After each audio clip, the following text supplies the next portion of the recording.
kita saking kelompok 5 wonten mriki kita badhe mempersembahkan setunggaling tembang ingkang gadhah ira-irahan Sekar Gambo laras pelok patenem. Kalih kula Putri Nadimaya Angela, kula Silvi Dwi Oktavia, kula Devina Ristanasya, kula Cika Ade Wansyah, kula Raisa Putri Fadila, sugeng mriksani.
Sekar Gambo, tindak tanduk kang ora gelem ngrungokake pituture wong liya, tindak tanduk ingkang ora becik kemot ing Sekar Gambo iki, tindak tanduk ala kang ora ana rampunge lan ora ana kendaline, bakal ala asline lan ngerugikake awake dhewe.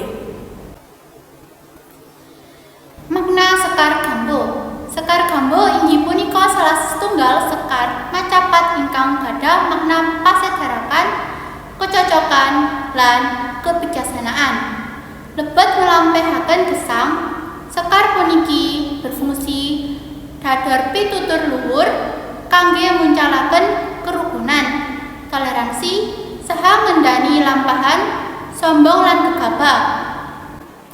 Gambo asring dipunkaitaken kaliyan peranggan gesang menungso ingkang sampun kepanggih jodhonipun. Tembang iki biasane ngemot 1. Pitutur supaya urip rukun dan tentrem. 2. Ajaran supaya bisa njaga keselarasan. 3. Supaya tembung lan tumindak kudu padha, ora beda antarane omongan lan kelakuan. 4. Pitutur bab kebiasaan utawa omah-omah supaya langgeng lan harmonis. Matur nuwun sampun mriksani. Kita nyuwun ayahan menika angsal wonten tampi kalih sae. Pangapunten bilih wonten kelepatan. Wassalamualaikum